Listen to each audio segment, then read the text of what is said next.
chairman of the Republican Governors Association is Doug Ducey, Republican of Arizona. He's been a guest on our show several times, and we welcome Governor Ducey back. There you are. So anyway, first of all, Doug, thank you for letting me address your group today. It was great fun. We had a terrific panel. And secondly, you yourself are an example. You have this school voucher, school choice system, which takes the power away from school closings and teachers' unions and whatnot. And you've also moved, instead of raising taxes, which is what Biden wants to do, you're cutting taxes to a flat tax in Arizona. So tell me, you are the exemplary of the 10th Amendment. You are the exemplary of federalism. Well, first, Larry, let me say thank you for having me back on the show. It was great to see you today. You're always a big hit at the RGA. And I want to extend Arizona's condolences to Officer Rivera and his family. You won't see that kind of failed policy in Arizona. We're going to fund the police because we're going to be needing law enforcement's help with everything that's happening on the border. But before I touch on the border, I do want to acknowledge that Arizona had the largest tax cut in state history last year. We've got the lowest flat tax in the nation at 2.5%, and we've also made a commitment with lowering taxes. We have many more taxpayers in the state of Arizona, so our general fund is overflowing, and we want our kids back in a classroom. And if a school district is going to play games, we're going to take those tax dollars and give them to the parents with the flexibility, if a school is shut down for even one day, that the parent can find another school and use their tax dollars pro rata to serve their child and get them the best education possible. And then lastly, we are surging badges to the border because the Biden administration is ignoring what's happening on our southern border. Fentanyl is streaming into our country. Governor Abbott and I are partnering on the American Governor's Border Strike Force. But if our entire southern border is not secure, neither is our nation. So we're calling on Secretary Mayorkas, I'm calling on Secretary Mayorkas to resign and allow someone that wants to do the job of Homeland Security in President Biden's cabinet. So there's, I think we're moving through 2 million illegals now under the Biden administration. This is a catch and release policy. Tell me, what changes actually has the Biden administration made? Because I know they've talked about remain in Mexico, but then they went to the courts and opposed remain in Mexico. As far as I know, it's still catch and release. You know, we ran a story last night, Governor.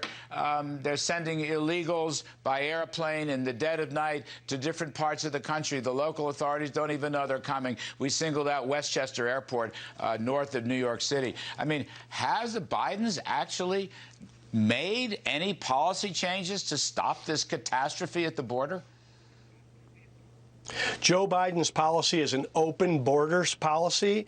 It is a catch and release. It has been a complete surrender. He took everything from the Trump-Pence administration that was working, and he reversed it. And he actually welcomed illegal migrants into our country, along with self-appointed border czar Kamala Harris. This is just another laughing matter. They've said they want to extend free health care benefits to illegal migrants, and it's the cartels that are taking advantage of these irresponsible statements. It's shaping border policy, and they're using human trafficking as a diversion as they bring methamphetamine and fentanyl into our nation to poison our children and our kids in high schools and neighborhoods. So if they would just embrace the policies that existed when they came into office, we had a secure border. It was at a 40-year low. This is as bad as it's been in several decades, and it's a 300% increase over where we were last year, and there's zero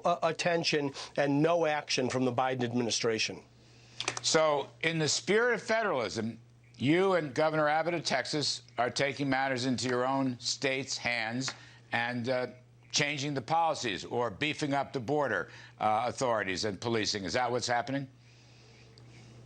Yes, we're putting the National Guard down to the border. Now, the National Guard has been dispatched by the last 3 presidents, including President Obama. But Joe Biden will not call in the National Guard. So Governor Abbott and myself, out of our state budget, have got the National Guard at the border. We've got the Border Strike Force in Arizona. So we're beefing up law enforcement, county sheriffs, Customs and Border Protection, and border agents. But that's not happening in New Mexico. That's not happening in California. So these cartels aren't stupid. When they see physical barriers and law enforcement at the border, they go elsewhere where it's wide open and unprotected. This is why we're calling on the federal government to act, to pay some attention to this. They're going to pay a heavy price at the ballot box, but we would just like them to solve the problem by doing their duty.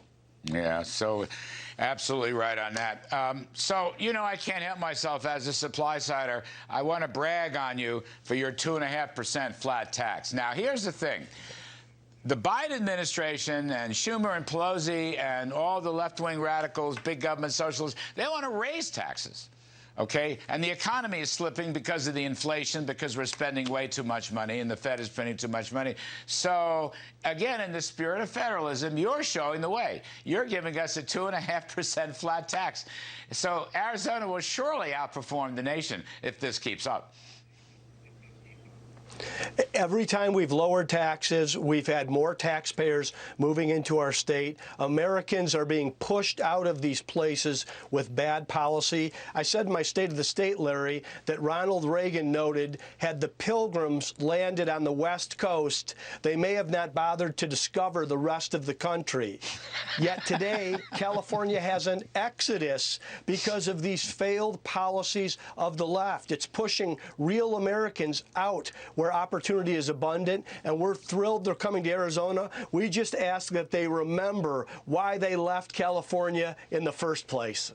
Yes. So then the other point is, in Washington, the Biden Democrats, all the woke Democrats, have given teachers' unions literally hundreds of billions of dollars in the last year. I mean, literally, more and more money. The teachers' union don't want to teach. And when they do teach, they teach critical race theory with all the racial divisions and, you know, victimization and hating white people, I guess. So you are affording enough money, just the vouchers, and then people can go to the school of, so it's a combination of vouchers and school choice, which should be adopted by national Republicans. I think they should adopt that nationally. And on the tax thing, Governor, I think they should press for making the Trump tax cuts permanent as a beginning for new tax reform.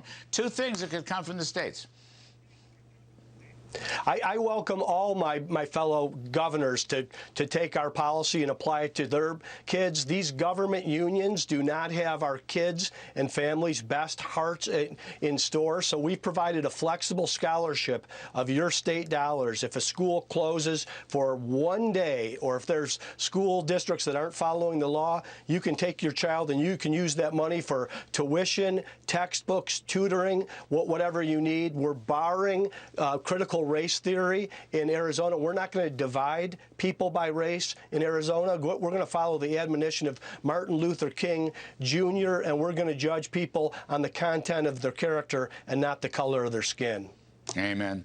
Governor Doug Ducey of Arizona, thank you, sir. Absolutely terrific stuff. Good luck. Thanks for having me, Coming up Larry. on Kudlow.